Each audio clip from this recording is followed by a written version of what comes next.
जो टॉपिक है वो है torque on a current carrying loop. सबसे पहले क्या करेंगे हम लोग, यहाँ पर एक लूप को मानेंगे।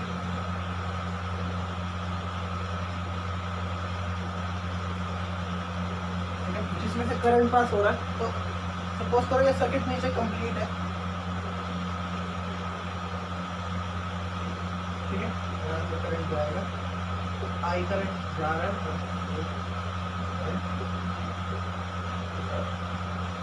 ठीक है। अब सपोज करो यहाँ पर आपका नॉर्थ पोल है और यहाँ पर आपका साउथ पोल है। अब इस पर करना क्या है, आपको मैग्नेटिक फील्ड को फिक्स रखना है। तो क्या करेंगे, यहाँ से सपोज करो मैग्नेटिक फील्ड जनरेट होगी, बिकॉज नॉर्थ पोल से साउथ पोल की तरफ वो मूव करती है, ठीक है। बात करेंगे इसकी, तो अब देखो इस पॉइंट पर मैग्नेटिक फील्ड इस तरफ होगी। सपोज करो एक पॉइंट ले लिया, ठीक है, आई करंट जा रहा है उसमें से। अब देखो आपको डायरेक्शन लेनी है, तो आई दिस इज बी, तो यहाँ पे फोर्स किधर लग रहा है, अंदर की तरफ। तो इसका मतलब यहाँ पर एक फोर्स होगा जो इस लेंथ, यानी कि सपोज करो इसको नाम दे देते हैं ए बी सी डी। तो ए डी के ऊपर एक इंटरनल फोर्स लग रहा होगा, ठीक है। सेम तरीके से आप जब इसका देखोगे तो क्या होगा, मैग्नेटिक फील्ड इस तरफ, करंट नीचे की तरफ, और ये आउटवर्ड, ये आ गया फोर्स और ये आ गई मैग्नेटिक फील्ड और ये आ गया करंट। तो इस तरीके से तो क्या हो रहा है, जब एक तरीके से यहाँ पे कपल एक्ट हो रहा है।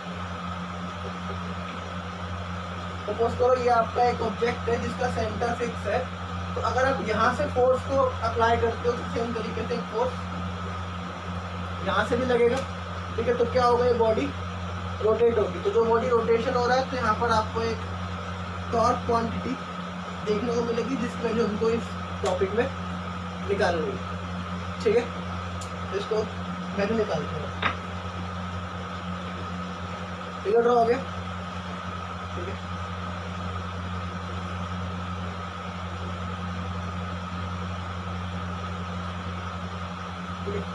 हम लोग क्या मान रहे हैं यहाँ पे, देखो हम लोगों ने ये माना है कि ये एक तरीके से क्या है, ये स्क्वायर नहीं है, ये एक रेक्टेंगल है, ठीक है। तो इसकी आप साइड्स को मार्क करो, ठीक है। इसकी ये साइड है सपोज करो बी, और इसकी ये साइड है सपोज करो ए, ठीक है।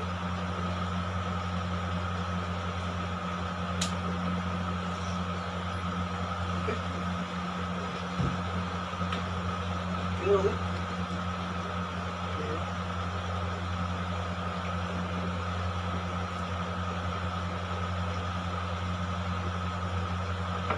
अगर हम लोग बात करें नॉर्मल आपकी वैल्यू की, फोर्स की वैल्यू क्या होती है, आई एल क्रॉस बी, ठीक है। या फिर आप इसको लिख सकते हो आई टाइम्स एल बी थीटा, ठीक है। आपने जो यहाँ पे देखो एक टॉर्क देखा, जैसे सपोज करो यहाँ पर ये जो लूप था, ऐसे लूप बना हुआ था, यहाँ पर आपने सेंटर पे एक वैल्यू, एक लाइन मान ली, रेफरेंस लाइन।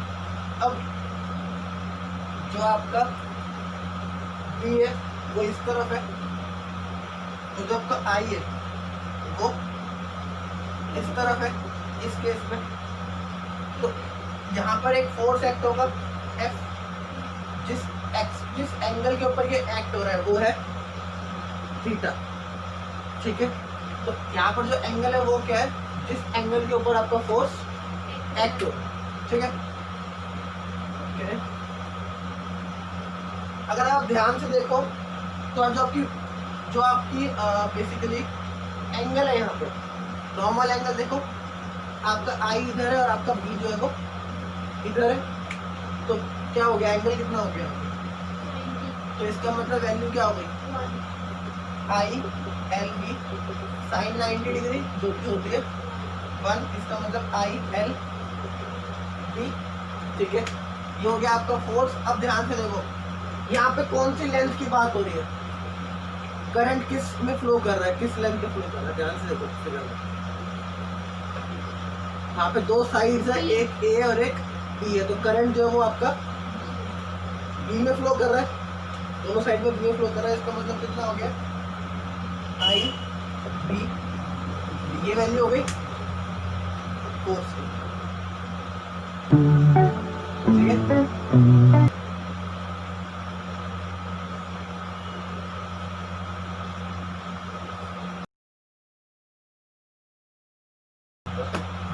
उसमें क्या है आपके पास एक क्वांटिटी आपको पता होनी चाहिए, वो आपको आगे जाके पढ़ने को मिलेगी। जो क्वांटिटी होती है आपकी m, इसको बोलते हैं मैग्नेटिक मैग्नेटिक डाइपोल, ठीक है। मैग्नेटिक डाइपोल का जैसे आपने फर्स्ट चैप्टर में फर्स्ट में पढ़ा, क्या पढ़ा, इलेक्ट्रिक डाइपोल पढ़ा, पी, जिसको पी बोलते हैं, ठीक है। वैसा ही कुछ है ये, यहाँ पर जैसे मैंने वैसे ही चैप्टर, इधर सारे के सारे चैप्टर आपस में रिलेटेड है, तो आप पी के बारे में जानते हो, पी आप पढ़ चुके हो। अब मैग्नेटिज्म में क्या है, एम, इसको क्या बोलते हैं, मैग्नेटिक डाइपोल, ठीक है। अब आप इसको यूज करने वाले हो इसके अंदर, ठीक है। तो देखो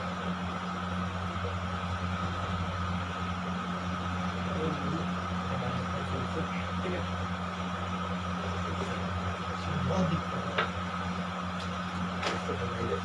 देखो जो ऊपर की लेंथ है ये वाली, उसको मैंने ऐसे करके एक ए मान लिया, ठीक है, क्योंकि एक जैसे देखो अभी ये ऐसे रखा हो, जब ये घूमेगा तो टेढ़ा होगा, मैंने ये डिस्टेंस रखा ए, ठीक है। आपका फोर्स किधर एक्ट कर रहा है, इस पॉइंट के ऊपर आपका फोर्स ऊपर लगेगा क्योंकि ये घूम रहा होगा, और ये अभी तो ऐसा रोटेट करेगा जैसे ये इधर की तरफ, और ये ऊपर जा रहा होगा, और ये अभी तो घूमेगा कैसे मुझे, ठीक है।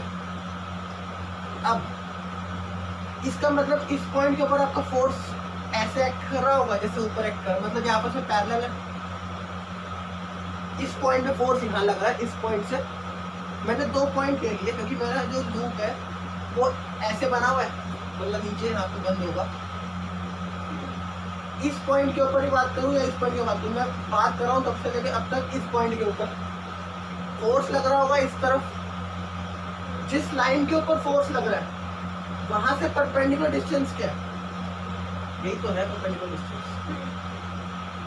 है ना, यही है, ठीक है। अब मुझे इसकी वैल्यू निकालनी है, मतलब टॉर्क का फॉर्मूला क्या होता है, F टाइम्स परपेंडिकुलर डिस्टेंस। जिस लाइन के ऊपर फोर्स लग रहा है उससे परपेंडिकुलर डिस्टेंस कौन से वाला, ये वाला, ठीक है।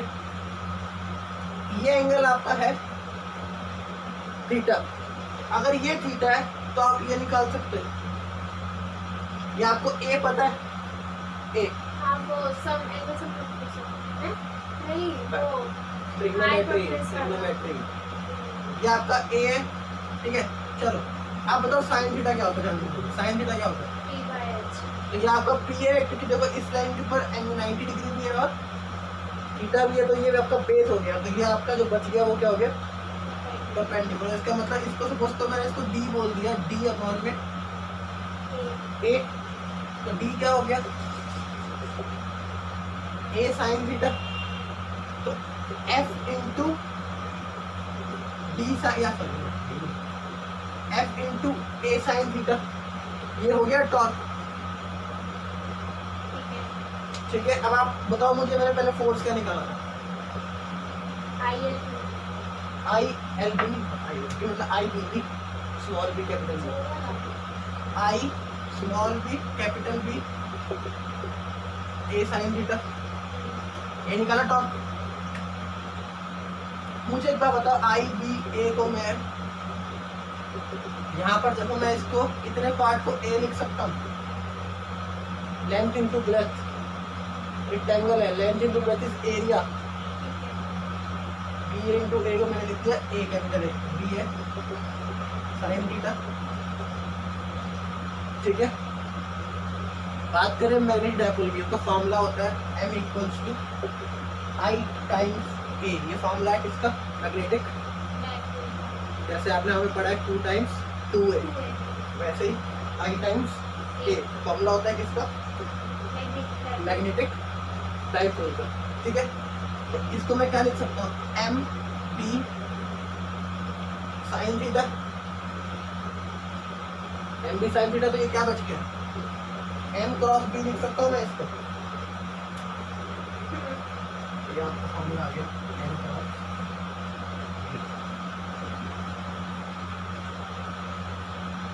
ये एग्जाम में निकालने के लिए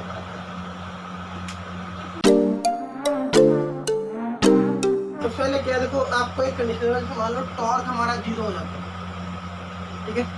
टॉर्क का फॉर्मूला क्या है, डिपेंडेंसी किस पे आ रही है, थीटा के ऊपर, बस एम आई टाइम्स ए, कितना करंट पास कर रहे हो, कितना उसका एरिया, वो तो फिक्स रहेगा, बट लगातार एंगल जो है वो चेंज होगा। अब डिपेंडेंसी किस पे आ गई, थीटा के ऊपर, इसका मतलब क्या होगा केस कि थीटा क्या हो जाए 0 डिग्री, ठीक है। थीटा क्या हो जाए 0 डिग्री, लिखो इसमें जरा, टॉर्क यानी कि टॉर्क 0 हो जाएगा, यानी कि torque minimum, torque is minimum when the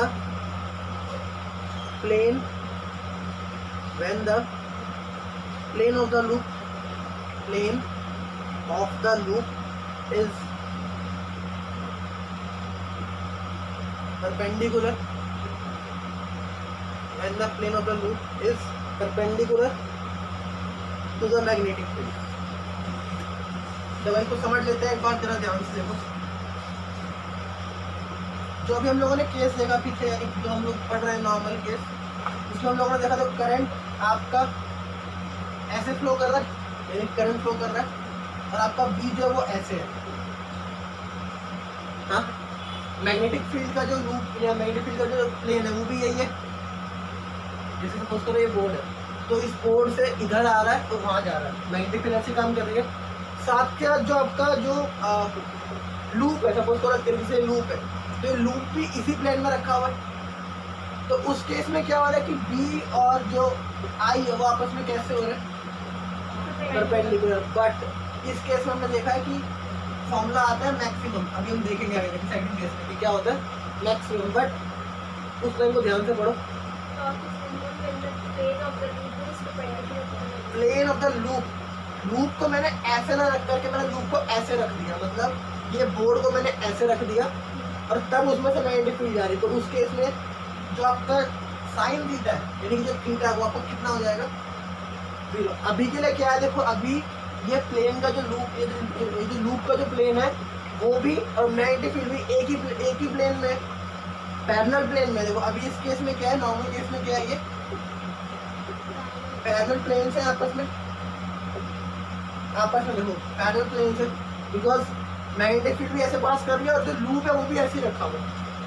ये दीवार का एग्जांपल देखो कि मैग्नेटिक फील्ड ऐसे लाइंस जा रही है और जो लूप है वो भी उसी प्लेन में आराम से रखा हुआ है। बट क्या होगा अगर जब मैं इस लूप को ऐसे रख दूंगा और मैग्नेटिक फील्ड लाइंस इससे, ये समझ लो इस केस के लिए कि मैग्नेटिक फील्ड लाइन में यहाँ से सामने स्ट्राइक कर सामने से, तो उस केस में क्या होगा, ये 0 हो जाएगा। जब ये आपस में पैरेलल प्लेन्स में होंगे तो क्या होगा, मैक्सिमम हो जाएगा। तो ये जो टॉर्क इक्वल टू 0 की कंडीशन है वो कब आती है, जब वो आपस में कैसे प्लेन पे हो, परपेंडिकुलर प्लेन्स पे। जो अब तक आपने पढ़ा उसमें ऐसा कुछ नहीं रहा, वो नॉर्मल थे कि जो ऐसे देखो करंट पास कर रहा है ऐसे और मैग्नेटिक फील्ड ऐसे पास कर रहा है, ठीक है। यहाँ पे एंगल की बात क्यों हो रही है, तो फिर एंगल की बात क्यों हो रही है, क्योंकि देखो जैसे जैसे रोटेट करेगा लगातार उसका एंगल चेंज होगा between B and between I. देखो पहले क्योंकि मैग्नेटिक फील्ड लाइंस तो एक तरफ ही रहेंगी, मैग्नेटिक फील्ड लाइंस फिक्स है, बट जैसे जैसे ये घूमेगा वैसे वैसे देखो आई आपका इस तरफ था, बी आपका इस तरफ है। जैसे अभी देखो ऐसे लूप रखा हुआ है, जैसे जैसे लूप घूमेगा आई और बी के बीच में क्या है, वो एंगल जो है वो चेंज होगा, तो एंगल के ऊपर तभी डिपेंडेंसी आ रही है। एक टाइम आएगा जब जैसे अभी ऐसे है, ठीक है, तो अभी जो है वो क्या है, मैक्सिमम रहेगा, क्योंकि आपका बी इस तरफ है, देखो यहाँ पे आपका बी इस तरफ है और आपका आई ऐसे जा रहा है, मैक्सिमम है। बट जब ये घूमेगा ऐसे, देखो मेरा बी जो है वो ऐसे ही रहेगा, बट अब देखो बी और अब मेरा आई ऐसे जा रहा है, मेरा बी और आई में एंगल चेंज हो रहा है। एक टाइम आएगा ऐसे हो जाएगा, जब ये हाफ घूम जाएगा ऐसे था, घूम करके ऐसे जाएगा तभी तो पूरा रोटेट करेगा। यहाँ से यहाँ तक आया तो क्या हुआ, बी आपका अभी भी ऐसे जा रहा है। एंगल कितना बन रहा था दोनों? 0 डिग्री। क्यों? क्योंकि अब आपके जो प्लेन है वो कैसे हो गए? क्योंकि लूप आपका इस प्लेन में है और मैग्नेटिक फील्ड लाइंस आपकी इस प्लेन में जा रही है। तो जब मैग्नेटिक फील्ड लाइंस और जो लूप है वो आपस में कैसे प्लेन पे हो, तो क्या होगा? 0। टॉप हो जाएगा 0। लेकिन सेम नॉर्मल कंडीशंस क्या है? देखो मैक्सिमम, मतलब मैक्सिमम कम हो रहा है, कम होगा कम होगा कम होगा, 0 बढ़ेगा बढ़ेगा बढ़ेगा बढ़ेगा, मैक्सिमम कम होगा कम होगा कम होगा, 0 बढ़ेगा बढ़ेगा बढ़ेगा बढ़ेगा मैक्सिमम, फिर घटेगा घटेगा घटेगा घटेगा 0। तो क्या हो रहा है? एक बार मैक्सिमम, फिर 0, फिर मिनिमम, फिर 0, फिर मैक्सिमम, फिर 0, फिर मिनिमम, फिर 0, फिर मैक्सिमम, फिर 0, फिर मतलब कुछ ऐसा चल रहा है। देखो ये लगातार तो 0 मिनिमम नहीं है, 0 मिनिमम से। अब डिपेंडेंस ये है कि आप किस वाले को देख रहे हो। जैसे साइन क्या रखना है अभी, ठीक है, वो क्या जैसे लगातार डायरेक्शन चेंज होगी, कभी टॉर्क ऊपर कभी टॉर्क नीचे, ठीक है। लिखो जरा इसको, ये लिखिए परपेंडिकुलर प्लेन्स। सेकंड केस लिखो, when torque is maximum, torque is maximum when theta equals to 90 degree,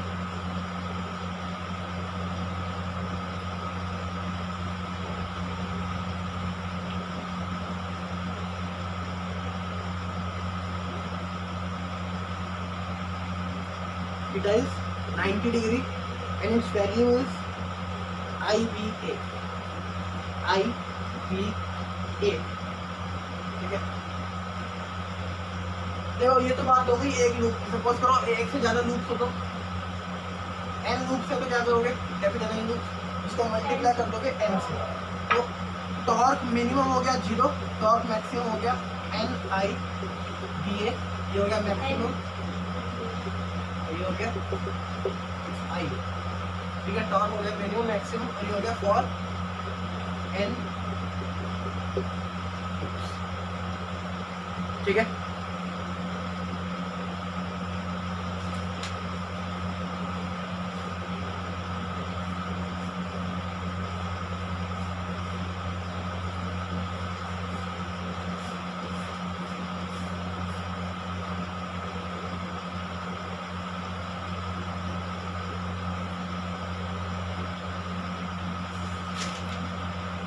okay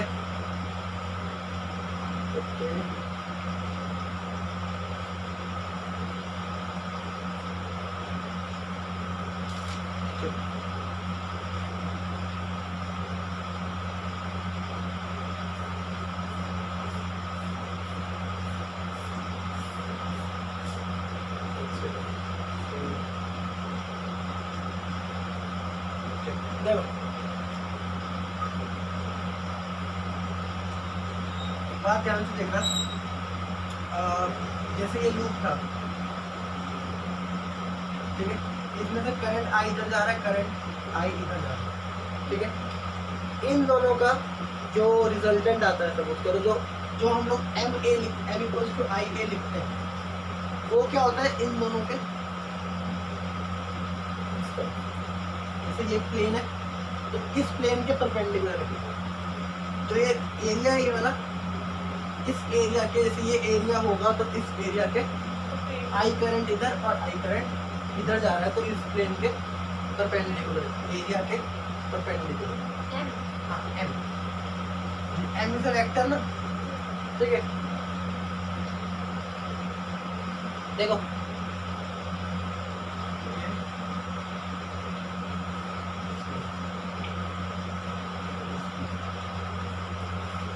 देखो ये आपका बी था, अभी तक जो हम लोगों को देख, हाँ बी है, और ये आपका एम हो गया। टॉर्क क्या है? एम क्रॉस बी है।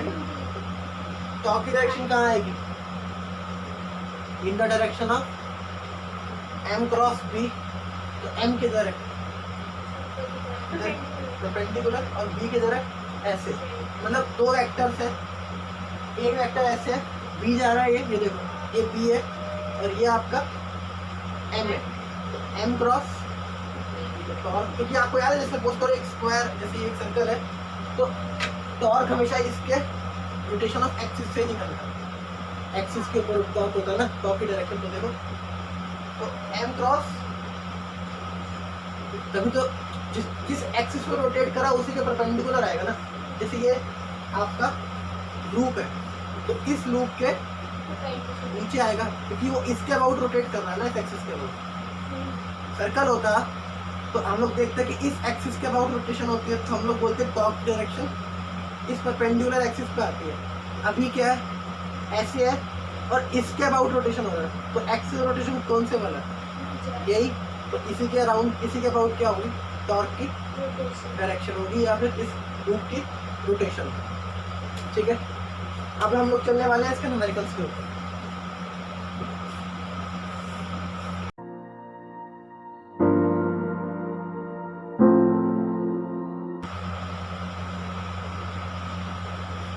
क्वेश्चन देखो,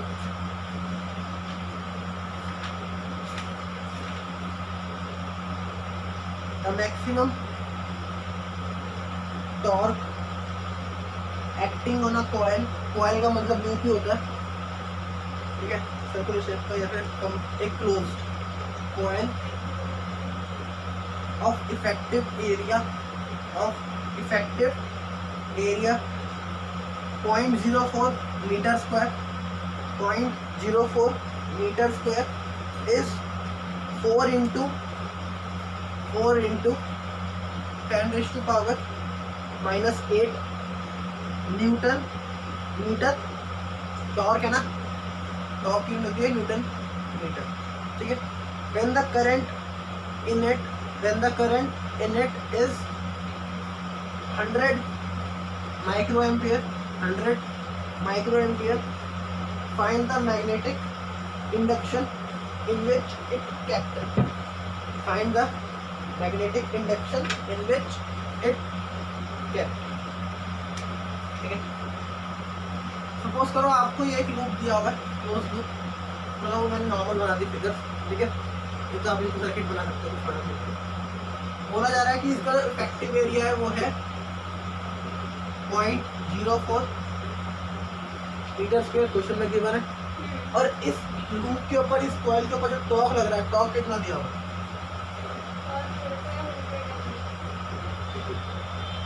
टॉर्क न्यूटन मीटर होगी,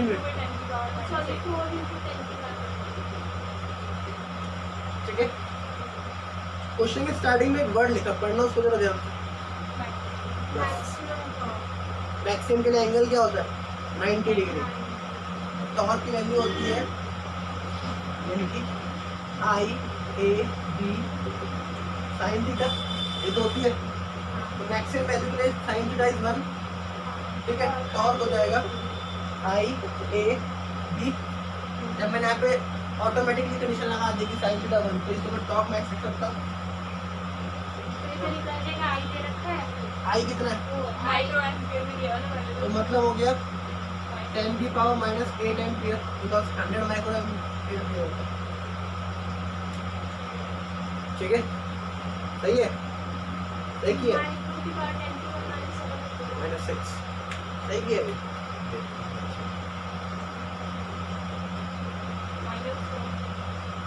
पॉजिटिव 2 है भाई वहाँ पे,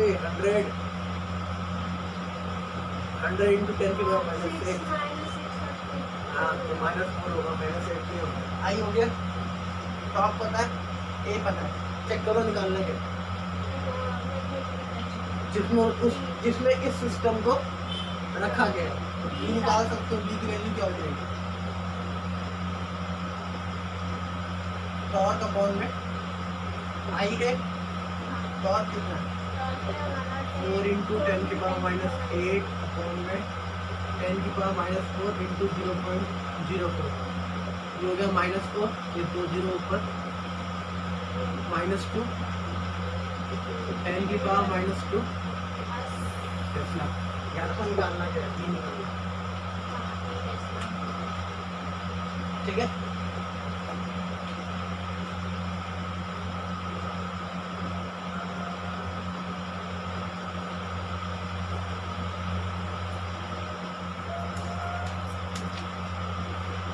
ठीक है, डन।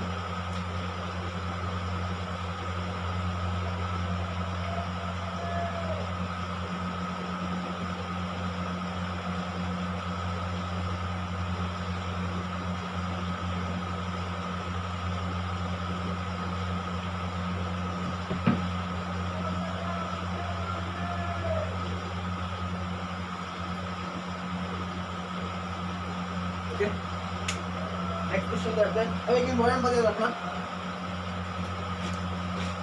नॉर्मली हम लोग क्या देखते हैं कि जो बी की डायरेक्शन है वो ऐसे होती है, ठीक है। मतलब बी हम लोग इस तरफ ले रहे हैं, मैंने एक बार भी उल्टा बी नहीं लिया अभी तक, नॉर्थ पोल वहाँ रखा हो, साउथ पोल रखा हो। एक आप ये समझ लो, एक रेफरेंस दिमाग में रखो, अगर आपका बी ऐसे ही है नॉर्मल, और आपका जो लूप है उसमें करंट क्लॉकवाइज चल रहा है, ये जो लूप हम लोगों ने देखा था उसमें करंट ऐसे जा रहा था क्लॉकवाइज, और मैग्नेटिक फील्ड किस तरह है, यहाँ से उधर की तरफ। तो क्या होगा, ये जो लूप है ये कैसे रोटेट करेगा, क्लॉकवाइज। ये याद रखो, बी की डायरेक्शन फिक्स कर लो। अगर ये बी की डायरेक्शन फिक्स करने के बाद आपका बी फिक्स हो गया, और अगर करंट जो है वो आपका क्लॉकवाइज है, तो आपकी जो टॉर्क है वो भी क्लॉकवाइज, मतलब वो रोटेट भी कैसे करेगी, क्लॉकवाइज। अगर करंट की डायरेक्शन यहाँ से, तो ये कैसे काम करेगी, एंटी क्लॉकवाइज। ये तो फिक्स है, बट करंट की डायरेक्शन क्या हो गई, ठीक है। तो याद रखना है बात को। ये कंप्लीट क्वेश्चन हो गया ना। नेक्स्ट क्वेश्चन लिखो।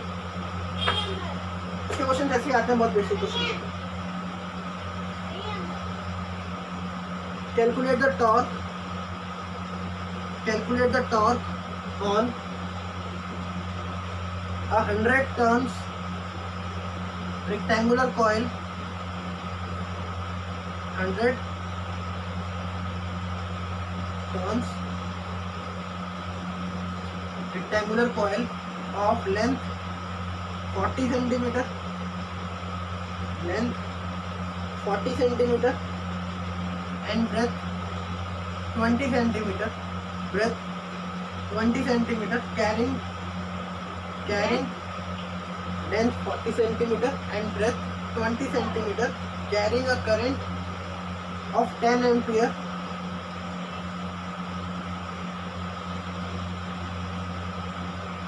which is placed in a magnetic field of 3 Tesla, in a magnetic field of 3 Tesla at an angle of 60 degree, at an angle of, ठीक है।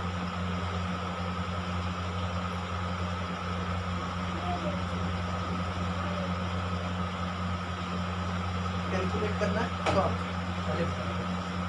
तो यहाँ पर ना एक आप करो अपने आप, लेकिन आप गलती करोगे, कर लो, ट्राई कर लो, तो मुझे बनाना पड़ेगा कुछ इसके लिए।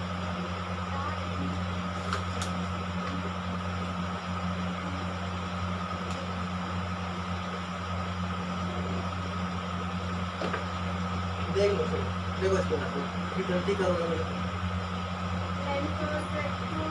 वो करना ही पड़ेगा। इम्पोर्टेंट बात की है, देखो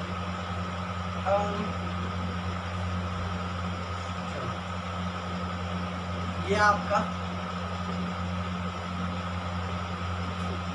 एक लूप है, ठीक है। मैग्नेटिक फील्ड इज 3 टेस्ला, ठीक है। लेंथ और ब्रेथ पता है, वो हम लोग एरिया निकाल सकते हैं, ठीक है। वो मीटर में कन्वर्ट करके एंगल दे रखा है, बट वो एंगल है कौन सा, पढ़ो ध्यान से, समझ में आएगा।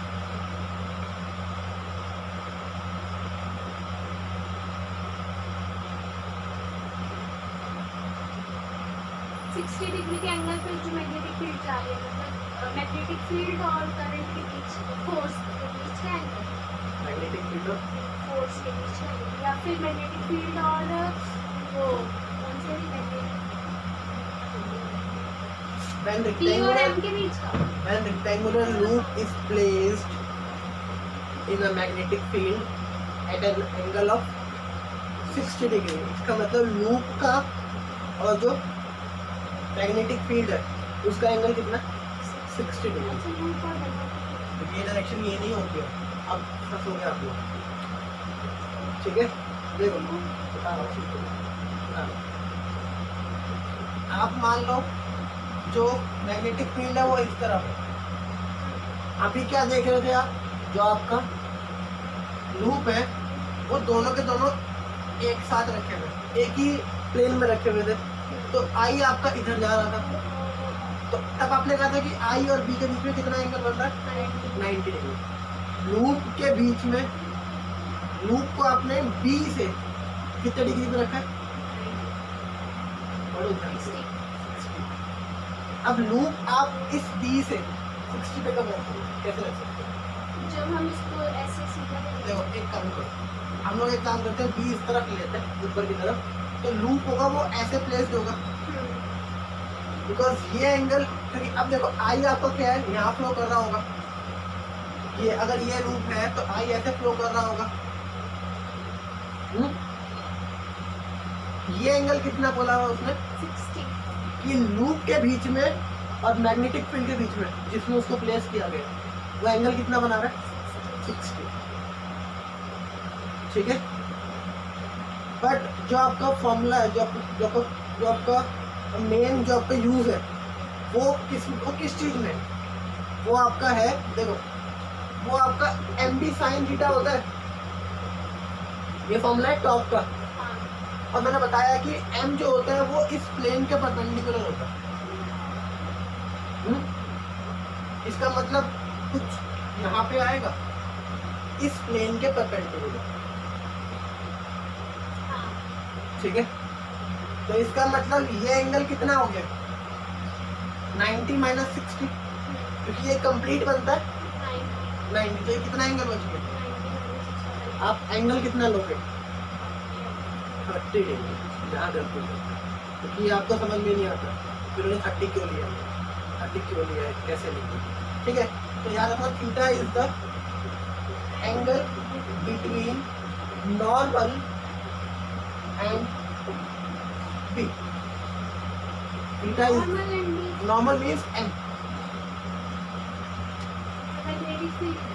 मैग्नेटिक फील्ड, और ये समझ लो नॉर्मल छोड़ो एम एन, क्योंकि ये इसके परपेंडिकुलर आता है ना, तो एंगल कितना होगा, देखो ये आपका आई और ये आपका, तो एम और बी के बीच में कितना एंगल बन रहा है, मैं देखो ध्यान से, आपने बी लिया था इस तरफ और आपका एम आता है आई से परपेंडिकुलर, क्योंकि ये प्लेन बनेगा इस प्लेन से। अब बी और एम के बीच में कितना एंगल है, क्या बोला थीटा क्या है, angle between M and B, और एम आता है हमेशा इस प्लेन के परपेंडिकुलर। यहाँ एंगल बन रहा है 60, ये 90 डिग्री है पूरा, कितना बच गया 30 डिग्री। तो फॉर्मूला क्या हो जाएगा, आपको m निकालना है, m का मतलब हो गया i टाइम्स a, आपको लूप के कितने टर्न से ये पता है n i a b। समझ में आया ये क्वेश्चन, आप लोग 60 लगा गए तो पक्की बात है, क्योंकि आपको दिमाग में थीटा है क्या, theta is the angle between the m vector and b vector. Theta is not the angle between the i vector, because i is not even a vector. ठीक है, आप निकाल सकते हो टॉर्क, कितना आ जाएगा टॉर्क, ये देखो ये है 10, ये आपका है 10 टन से ना, ये 100 टन से 100 टन से, तो 100 10 एरिया इज 4 है और 2 है, 40 और 20 है ना, लेंथ है हमारी 0.4 मीटर और ब्रेड्थ हमारी 0.2 मीटर, कटली और 0.4 इंटू 0.2 कितना हो गया, 0.4 0.2 नहीं 0.0 b कितना है 3 और इनको में 1/2 sin 30 इज हाफ। देखो ये 2 जीरो है खत्म, कितना हो गया 4, तो 40 इंटू 3 ये हो गया 120 न्यूटन मीटर। नोट करो इसको। समझ आ गया क्वेश्चन? तो ये गलती दोबारा मत करना कि आपने एंगल को ध्यान में रख के बनाना।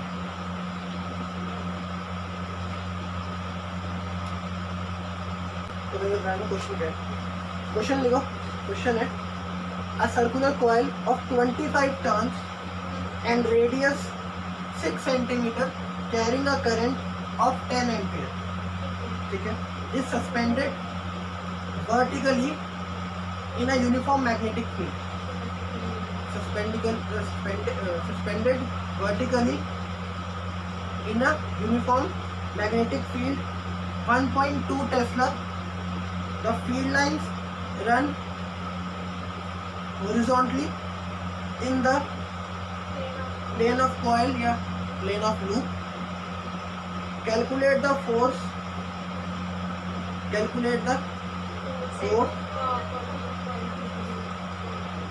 and the torque on the coil due to horizontal. ठीक है, चलो अब ये मान लो मेरे पास ना कोई थ्रेड है, उसको पेंडुलम की तरह मैंने इस लूप को, इस कॉइल को लटका रखा है। हाँ, वही मैंने नहीं पढ़ा था, वही गलती हो गई। ठीक है, तो सपोज करो ये एक आपका लूप बना हुआ है और इस लूप से हॉरिजॉन्टल डायरेक्शन में मैग्नेटिक फील्ड पास कर। मम्मी फोन बज रहा होता है, उठा लिया करो यार, फोन बज रहा होता है, मिट्टी का फोन आ रहा है, बाहर लगे हुए।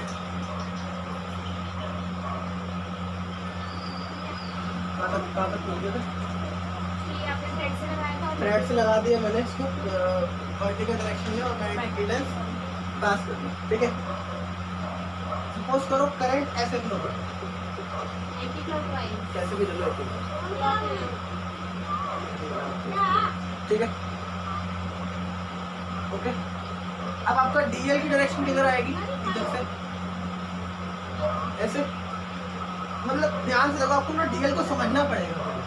डीएल ऐसे, मतलब ये आपका लूप है, तो डीएल आपका इधर आएगा, इधर आएगा, मतलब देखो ये लूप से ऐसे करंट पास कर रहा है, तो इस पॉइंट के ऊपर इसके टेंजेंट, डीएल की डायरेक्शन इसके इस पॉइंट पे टेंजेंट, मतलब ये ऐसे लटका हुआ था, ये ऐसे लटका, इसका मतलब अंदर की तरफ है, अंदर, समझ रहे हो क्या कहना चाह रहा हूँ? हाँ, तो अंदर की तरफ लटका ऐसे हुआ ये ऐसे मान लो आपके साथ ऐसे लटका मेरे साथ अंदर की तरफ। ठीक है, अगर ये अंदर की तरफ है ऐसे, और जो आप मैग्नेटिक फील्ड लाइन है वो आपकी ऐसे जा रही है, इसका मतलब डीएल क्रॉस बी कैसे करोगे? डीएल क्रॉस बी ना, डीएल इज, तो डीएल क्रॉस फोर्स लगेगा इस पॉइंट पे, ये आ गया आपका बी, ये आपका आ गया डीएल, ये आपका आ गया फोर्स। ठीक है, तो डीएफ या एफ बोल सकते हो गया, आई डीएल बी साइन थीटा। जब आप डीएल लोगे तो यहाँ पे आप डीएफ लिखोगे, जब इसको इंटीग्रेट करोगे तो पूरा आ जाएगा, इसका मतलब एफ हो गया I L B sine theta. Theta कितना? डीएल और बी के बीच में 90 ऑब्वियसली, डीएल और बी 90 क्यों और थीटा? डीएल इस डायरेक्शन में है अंदर, ठीक है, इसका मतलब ये आपका 1 हो गया, एफ हो गया आई टाइम्स एल टाइम्स बी, इसका मतलब आई कितना है 10 2 पाई, आर कितना है 0.06 और बी कितना,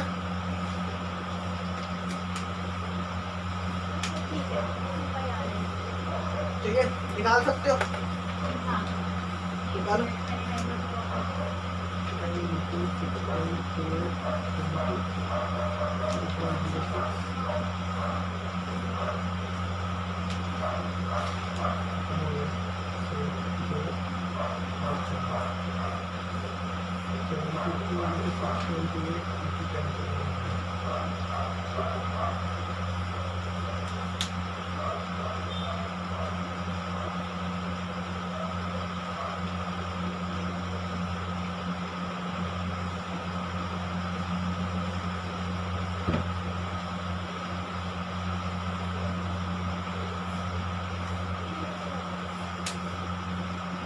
आपने पाई की वैल्यू कौन सी डाली है? 3.14 2 into 3.14 equal to 6.28 72 into 628 is 16 into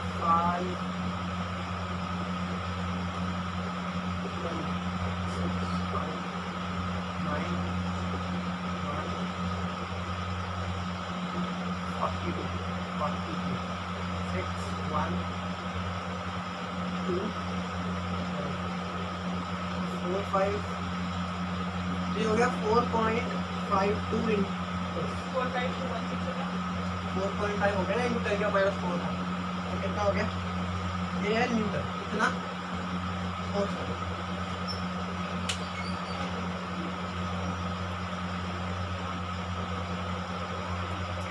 ठीक है 2826.1250 कितना हुआ? क्या क्वेश्चन है अरे काट के इसको। वैल्यू आ रही है 4.52 न्यूटन ठीक है आप निकाल एक बार करना है इसको कैलकुलेटर से 1413.625 घर पे कर देना अरे एक बार कर देना बता तो दिया ये आंसर आएगा ना कर लेगा ना ठीक है बात करें टॉर्क की वैल्यू क्या होती है m क्रॉस b देखो टॉर्क की डायरेक्शन निकालनी है जिस मतलब सपोज करो जैसे ये वर्टिकल है ऐसे ठीक है लटका हुआ है ना ऐसे और ऐसे ठीक है तो जिस लूप के अंदर जैसे लूप के अंदर करंट फ्लो कर रहा है तो उसके परपेंडिकुलर डायरेक्शन में क्या आएगा मतलब सपोज करो जैसे ये लटका हुआ है इससे बाहर आएगी m की डायरेक्शन क्योंकि इस प्लेन के परपेंडिकुलर होगा जिस प्लेन की बात करो तो जैसे सेंटर से होगा ना वो तो अच्छा की बात करो सब आप देखो जैसे ये आपका करंट कैरिंग लूप है तो इस प्लेन से क्या होगा सेंटर परपेंडिकुलर m आएगा और b आपका किस तरह है ठीक है तो अब इन दोनों में एंगल कितना है m क्रॉस b कर सकते हो कहाँ की तरफ आएगा कैसे देखो ऊपर की तरफ आएगा तो m पे हाथ रखो ऐसे m क्रॉस ये ऐसा मुझे m क्रॉस तो ये आपका हो गया टॉर्क की डायरेक्शन क्योंकि m और b के m क्रॉस b करने पर थंब की डायरेक्शन देगा तो अब देखो m और b में कितना एंगल है यानी कि sin 90 का मतलब हो गया तो m कितना है अब लूप्स कितने थे 25 तो m b 25 m कितना है m is the I times a हाँ तो I 10 और A pi r square तो मतलब हो गया pi यानी कि 3.14 r is 0.06 का स्क्वायर ठीक है b कितना है 1.2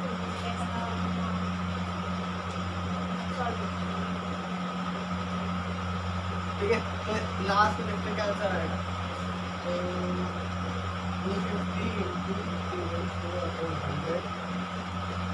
into 36 into 10 की पावर -2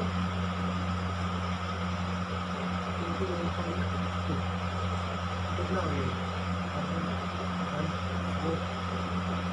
149 पहला लाइन जब 108 into 314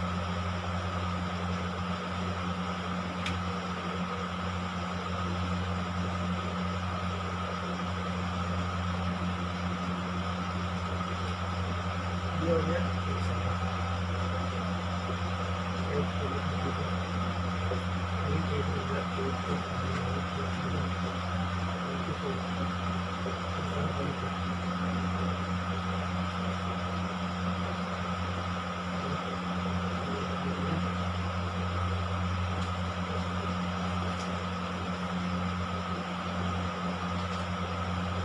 आंसर आ गया। यहाँ पे चल रहा है इंटू 10 की पावर -4, तो 3391 2 इंटू 10 की पावर -4 1 2 3 4 3.3 न्यूटन मीटर।